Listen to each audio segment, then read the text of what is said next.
Assalamualaikum warahmatullahi wabarakatuh. Salam sejahtera untuk kita semua. Pada pembelajaran kita kali ini, saya akan menyampaikan materi terkait dengan bagian besar yang ketiga di dalam metode berpikir analisis APAS, yaitu desain tindakan transformasi agrosistem. Beberapa minggu yang lalu kita sudah membahas terkait dengan studi problematisasi agrosistem dengan dua alat analisis, yaitu analisis masalah pengembangan agrosistem dan analisis sasaran pengembangan agrosistem. Jadi dua alat analisis ini sudah kita bahas dan sekarang kita masuk pada bagian ketiga, yaitu desain tindakan transformasi agrosistem. Nah, saya kembali ke analog praktek dokter bahwa desain tindakan transformasi agrosistem ini adalah tahapan menuliskan resep, menuliskan apa tindakan yang harus dilakukan untuk menyelesaikan masalah dan mencapai sasaran yang telah kita dapatkan pada bagian yang kedua, yaitu pada bagian studi problematisasi. Jadi pada bagian ini sebetulnya adalah bagian menentukan penyakitnya. Ya, tentunya ini tidak akan muncul begitu saja tanpa ada diagnosis, diagnosis terhadap kasus yang kita pilih. Nah, di desain tindakan transformasi agrosistem ini ada beberapa alat analisis yang kita gunakan. Yang pertama adalah terkait dengan analisis tindakan. Jadi analisis alternatif tindakan pengembangan agrosistem. Di dalam analisis tindakan ini ada satu lagi alat analisis yang disebut dengan analisis keputusan atau decision analysis. Ini adalah bagian dari alat yang kita gunakan di dalam mencoba menganalisis tindakan-tindakan apa yang harus kita ambil dalam rangka untuk mencapai sasaran dan untuk menyelesaikan masalah-masalah yang dihadapi oleh agrosistem.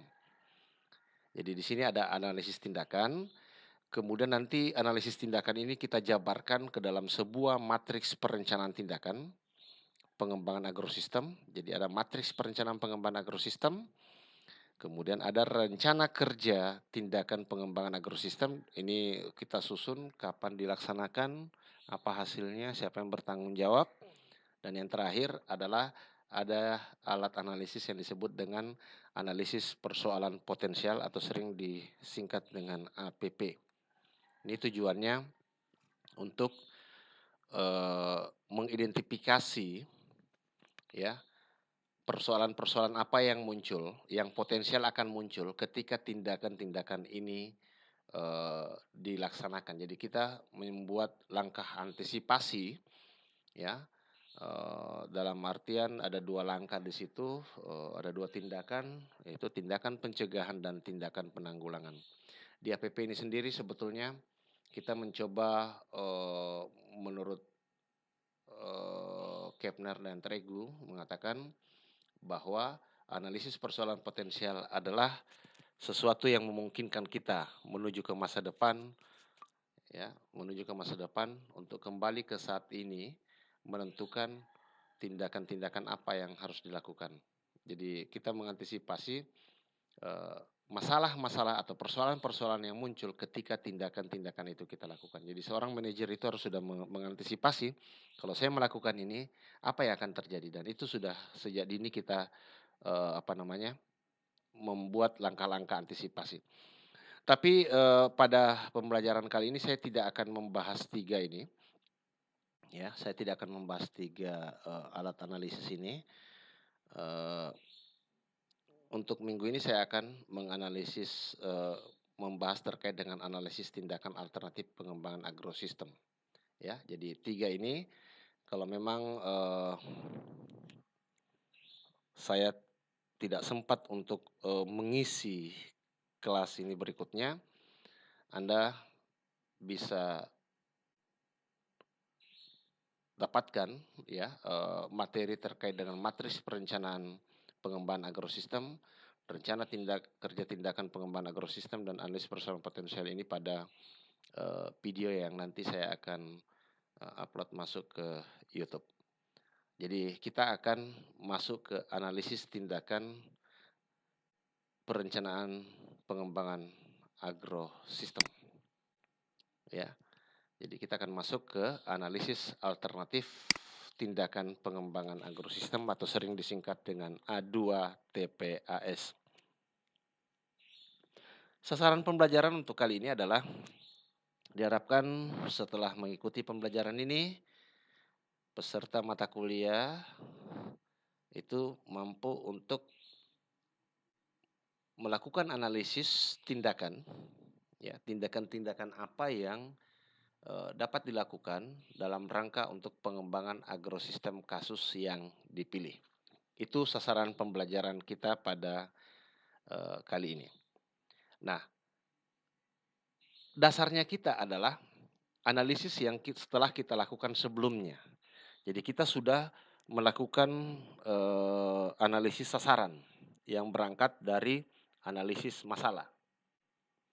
Jadi di analisis sasaran Anda bisa simak kembali materi yang disampaikan pada video sebelumnya, ya. Di situ ada struktur pohon sasaran yang ditandai dengan penggunaan kartu kuning. Jadi kembali perhatikan. Jadi saya langsung ke teknisnya. Kembali perhatikan struktur pohon sasaran yang kartu kuning yang telah Anda buat. Ya. Coba fokuskan perhatian pada kartu kuning sasaran-sasaran antara. Yang mana sasaran antara itu? Sasaran antara itu adalah kartu yang terletak di bawah kartu kuning sasaran utama. Jadi kartu yang terletak di bawah kartu kuning sasaran utama.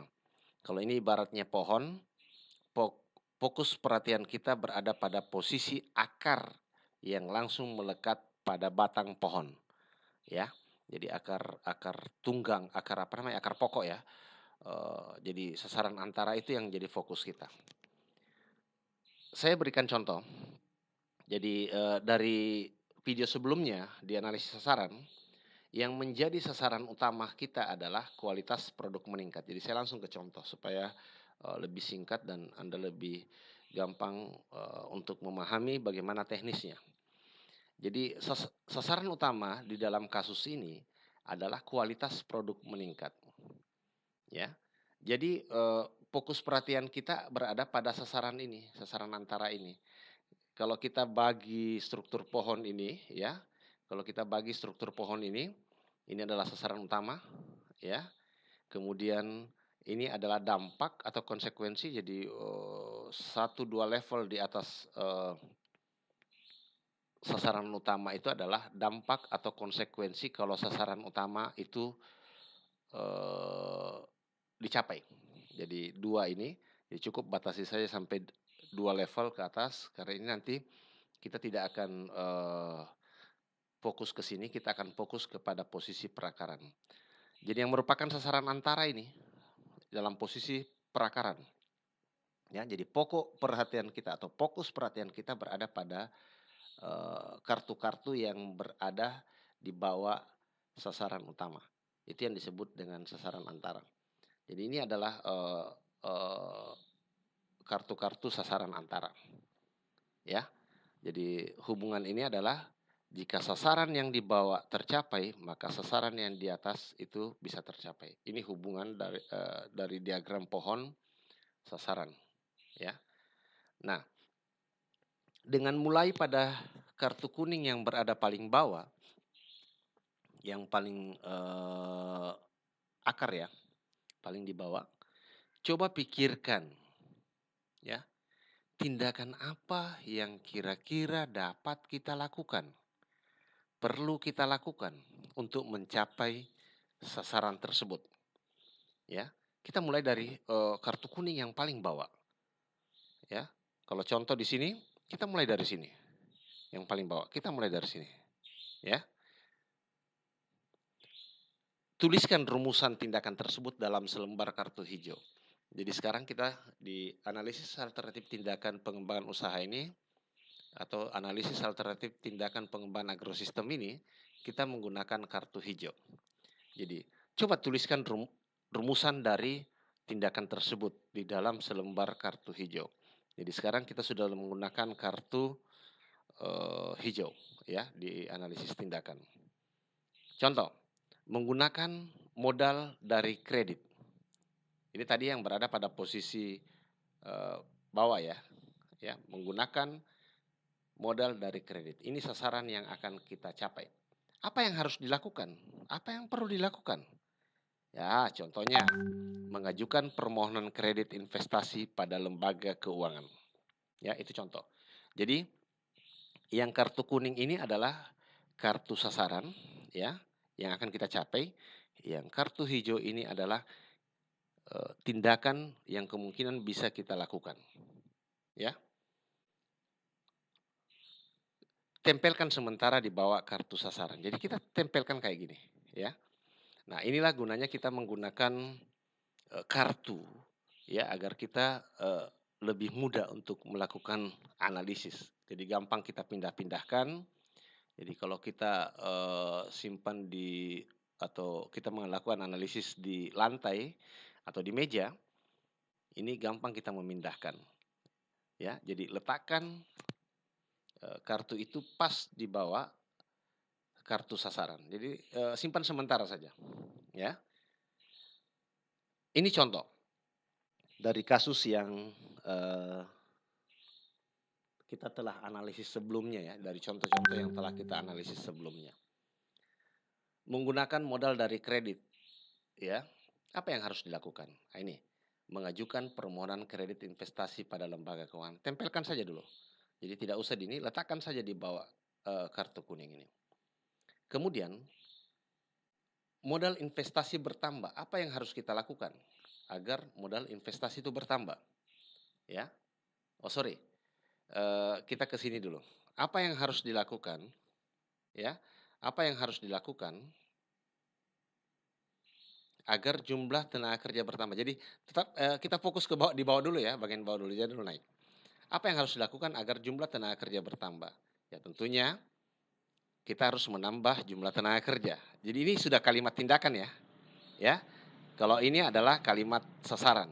Jadi ini sudah menggunakan kalimat tindakan. Selanjutnya kita ke level yang kedua dari bawah. Ya, kita naik ke level kedua dari bawah. Apa yang harus dilakukan adalah modal investasi bertambah. Ini tanda tanya.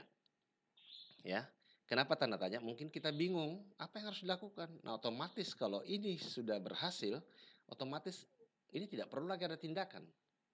Ya, jadi tidak apa-apa. Tidak usah ada kartu hijau di situ. Ya, kenapa? Karena kalau kita melakukan ini otomatis juga bisa bertambah. Ya, kalau ini sudah kita dapatkan, ini otomatis bisa bertambah. Jadi tidak usah ada tindakan di situ. Nah, kita sisihkan. Apa yang harus dilakukan agar alat penggorengan memadai? Ya, tentunya membeli alat penggorengan yang modern. Ya, jadi bukan yang manual lagi, membeli alat penggorengan yang modern. Jadi kita taruh di bawah kartu sasaran yang akan dicapai. Berikutnya, apa yang harus dilakukan adalah ketelitian sortir bahan baku meningkat. Ya, menetapkan aturan sortir bagi tenaga sortir bahan baku. Ya, apa yang harus dilakukan agar kualitas bahan baku meningkat?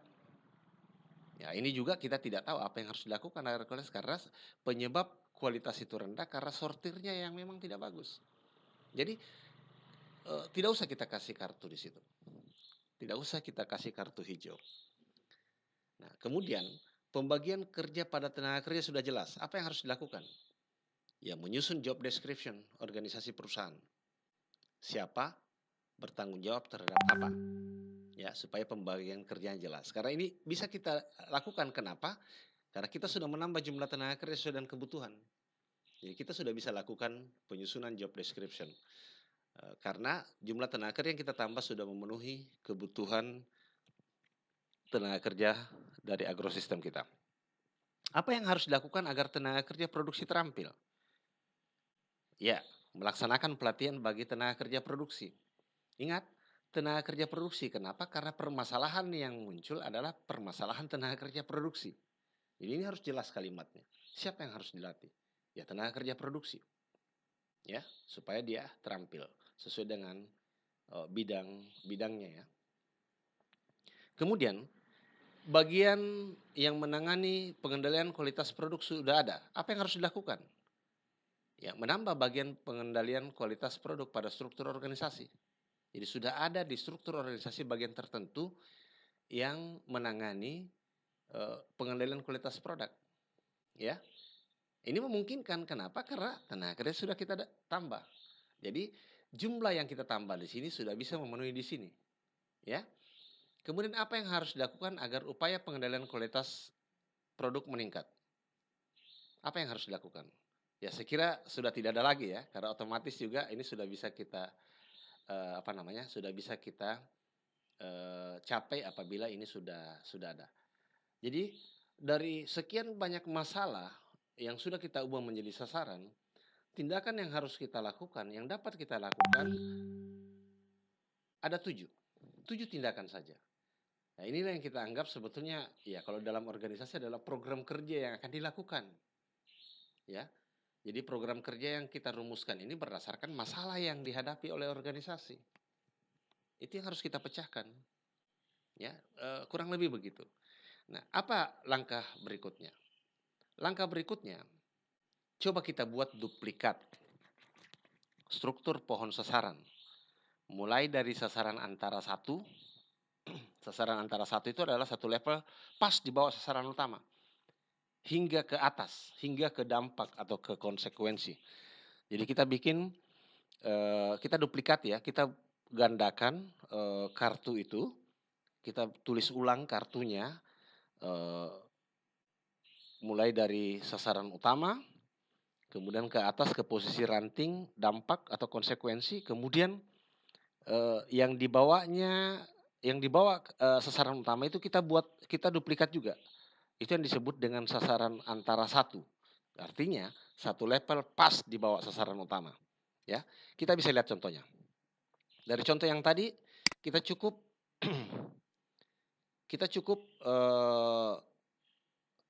membuat ini ya. Kita cukup membuat duplikat ini. Yang bagian di bawah tidak usah. Ya, artinya struktur pohon ini kita bikin 2. Struktur pohon sasaran kita bikin 2, tetapi struktur pohon yang kedua yang kita buat itu cukup sampai satu level di bawah sasaran utama. Satu level. Jadi ini disebut dengan sasaran antara satu. Ya. Selanjutnya, pindahkan satu persatu kartu hijau yang tadi kita tempelkan sementara pada struktur pohon sasaran yang diduplikat, ya, yang diduplikat. Kemudian kita tempelkan secara permanen pas di bawah sasaran yang akan dicapai. Jadi tidak usah lagi sasaran antara duanya itu kita tuliskan. Jadi langsung setelah sasaran antara satu itu langsung sudah tindakan. Baru hubungkan masing-masing kartu dengan garis panah mengarah ke atas. Ini contoh. Tadi kan saya sudah menempelkan kartu-kartu hijau di bawah struktur pohon sasaran, ya. Nah, ini adalah duplikatnya, ya. Struktur pohon sasaran yang duplikat mulai dari satu level di bawah sasaran utama, ini sasaran antara namanya, ya. Kemudian sasaran utama, kemudian dampak dan konsekuensi. Jadi saya langsung pindahkan saja, ya, semua tadi yang sudah ini. Jadi saya tidak ada lagi kartu kuning sasaran antara 2, 3, tidak ada lagi kartu kuning itu. Saya langsung tempelkan saja, ya, di bawah sasaran-sasaran yang akan dicapai. Jadi tindakan-tindakan itu saya tempelkan di bawah sasaran antara yang akan dicapai. Ya, ini sudah tersusun, saya hubungkan dengan arah panah, ya, sehingga terbentuklah struktur pohon tindakan. Ya, inilah struktur pohon tindakannya. Hubungannya adalah hubungan kartu hijau adalah tindakan, kartu kuning adalah hasil atau sasaran yang akan dicapai. Nah, ini kalau saya bahasakan atau saya presentasi struktur ini, tetap saya mulai dari sasaran utama. Jadi contohnya begini. Adapun sasaran utama yang akan kita capai di dalam perencanaan pengembangan agrosistem ini adalah bagaimana agar kualitas produk itu meningkat. Kita menginginkan kualitas produk meningkat. Agar kualitas produk meningkat, maka sasaran alat penggorengan memadai, harus tercapai. Sasaran kualitas bahan baku meningkat harus tercapai. Tenaga kerja produksi terampil harus tercapai. Upaya pengendalian kualitas produk meningkat itu juga harus tercapai. Apa yang harus dilakukan agar alat penggorengan ini bisa memadai? Yang pertama adalah tentunya mengajukan permohonan kredit investasi pada lembaga keuangan. Jadi setelah dapat kredit, kemudian kita melakukan tindakan membeli alat penggorengan. Ya, jadi kalau kita lihat strukturnya, ini dulu kita lakukan, mengajukan permohonan kredit dulu, baru membeli alat. Ya, nanti di rencana kerja tindakan, kalau kita membuat penjadwalan, jangan dibalik, jangan membeli alat dulu, ya, membeli alat dulu, baru mengajukan permohonan kredit. Ini sudah salah. Jadi tindakan membeli alat itu dilakukan pada bulan Januari, kemudian tindakan mengajukan permohonan kredit investasi pada lembaga keuangan dilakukan pada bulan Juni. Itu sudah salah. Jadi uang belum ada, kita sudah membeli alat. Padahal sebenarnya kita tidak bisa membeli alat karena tidak ada uang. Ya, tidak ada uang untuk modal investasi. Jadi setidak-tidaknya ini dulu dilakukan Januari, ya kalau memungkinkan nanti ini yang dilakukan pada bulan Juni atau malah Februari supaya jangan terlalu lama, ya. Nah, kemudian kita merekrut tenaga kerja, menambah tenaga kerja. Jadi agar kualitas bahan baku meningkat, ya tentunya tindakan ini harus dilakukan. Bikin aturan sortir untuk bahan baku, bagi tenaga kerja sortir bahan baku. Agar tenaga kerja produksi terampil, ya lakukan pelatihan bagi tenaga kerja produksi. Ya, ya tentunya sebelum ini dilakukan harus menyusun job description. Ya, menyusun deskripsi tugas masing-masing. Tapi sebelum ini dibuat, sambil ini dibuat, ya kita rekrut tenaga kerja. Demikian halnya ini, ya, untuk meningkatkan upaya pengendalian kualitas produk, ya harus menambah bagian. Ada khusus bagian yang menangani itu. Dan ini juga hanya bisa dilakukan setelah kita menambah jumlah tenaga kerja. Jadi kalau kita lihat strukturnya, ini dulu dilakukan, baru ini, ya, dan seterusnya. Ya, kita lihat arah panahnya, yang mana dahulu dikerjakan atau tindakan itu dilakukan, baru yang mana. Ya, begitu cara presentasinya. Nah, kalau kualitas produk meningkat, maka produk yang terjual juga meningkat dan omset penjualan juga meningkat. Ya, begitu penjelasan dari struktur pohon tindakan pengembangan agrosistem. Ya, dari contoh ini. Kini struktur pohon sasaran sudah dibuat. Struktur pohon tindakan maksudnya telah kita buat. Jadi ini salah, bukan struktur pohon sasaran, tapi struktur pohon tindakan sudah dibuat. Pertanyaannya, apakah tindakan-tindakan yang telah dirumuskan dalam struktur pohon tersebut sudah spesifik? Ya, jadi pertanyaan itu menggambarkan begini, apakah tindakan-tindakan ini sudah spesifik? Ya, apakah ini sudah spesifik? Itu maksudnya. Apakah dalam setiap tindakan kita diperhadapkan pada beberapa pilihan? Ya, ini pertanyaan juga. apakah kita diperhadapkan pada beberapa pilihan? Contoh, mengajukan permohonan kredit investasi pada lembaga keuangan. Di sini pasti ada pilihan. Lembaga keuangan yang dimaksud di sini, apakah lembaga keuangan bank atau lembaga keuangan non-bank atau LKBB? Kalau kita pilih bank, apakah bank swasta atau bank pemerintah? Kalau kita bank pemerintah, apakah BNI, BRI, Mandiri, dan sebagainya? Kalau dia bank swasta, bank komersial swasta, apakah dia BCA, Danamon, atau bank apa? Ini pasti ada berbagai alternatif. Sama dengan di sini, membeli alat penggorengan yang modern. Di sini pasti banyak pilihan, ya. Alat penggorengan yang mana? Menetapkan aturan sortir bahan baku bagi tenaga kerja sortir. Aturan sortir yang bagaimana? Ini pasti ada pilihan, ya. Sehingga kalau kita diperhadapkan, jadi ini contoh, tindakan membeli alat penggorengan modern ini masih ada pertanyaan. Modern yang bagaimana? Merek apa? Tipenya apa? Apakah terdapat beberapa pilihan dari jawaban pertanyaan ini? Kalau ada, ya beberapa pilihan, ya tentu perlu dilakukan AK, perlu dilakukan analisis keputusan atau decision analysis. Ya, kita akan melakukan analisis satu persatu, ya kita melakukan analisis keputusan satu persatu kalau kita diperhadapkan pada pilihan. Ingat, analisis keputusan hanya dilakukan apabila kita diperhadapkan pada lebih dari satu pilihan. Kalau cuma satu pilihan, ya tidak usah diakakan. Langsung saja tindakan itu adalah merupakan tindakan yang konkret. Saya beri contoh begini. Ada kasus agrosistem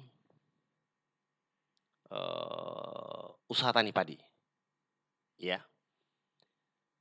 Permasalahan yang muncul adalah usaha tani padi itu dia hanya mengusahakan lahannya 2 kali dalam setahun. Ya. Itu menjadi permasalahan. Jadi intensitas pertanaman itu rendah atau kurang. Faktanya 2 kali setahun. Padahal memungkinkan kita membuat sasaran atau harapan 3 kali setahun. Misalnya ya, ini misalnya. Nah, karena yang menjadi permasalahan adalah 2 kali setahun, sementara bisa 3 kali setahun, maka di situ tidak perlu diakakan. Ya, cukup meningkatkan intensitas pertanaman atau melakukan pertanaman sebanyak 3 kali setahun. Jadi pilihannya cuma 1, 3 kali. Kalau 4 kali tidak mungkin. Ya, tidak mungkin. Kalau misalnya 4 bulan 1 musim tanam, ya kalau 4 bulan kali 4 kali kan 16 bulan. Dalam 1 tahun kan cuma 12 bulan. Jadi hanya memungkinkan 3 kali. Ya, itu contoh bahwa analisis keputusan hanya bisa dilakukan kalau kita diperhadapkan pada 1 atau 2 pilihan. Apabila kita diperhadapkan pada 2 pilihan atau lebih. Kalau cuma 1 pilihan, itu otomatis tidak dilakukan analisis keputusan. Langsung tindakan itu merupakan tindakan terpilih. Ya, analisis keputusan, ya kita akan bahas pada pertemuan selanjutnya. Ya, ini dibahas khusus analisis keputusan, tapi dasarnya adalah apa yang kita hasilkan di struktur pohon alternatif tindakan yang telah kita bahas pada minggu ini. Saya kira demikian materi perkuliahan terkait dengan analisis alternatif, tindakan pengembangan agrosistem, dan ini akan dilanjutkan dengan materi analisis keputusan sebelum masuk ke analisis berikutnya, yaitu matriks perencanaan pengembangan agrosistem, kemudian rencana kerja tindakan pengembangan agrosistem, dan analisis persoalan potensial. Saya kira demikian. Terima kasih atas perhatian Anda dan selamat belajar. Saya akhiri, wabillahi taufik wal hidayah. Wassalamualaikum warahmatullahi wabarakatuh.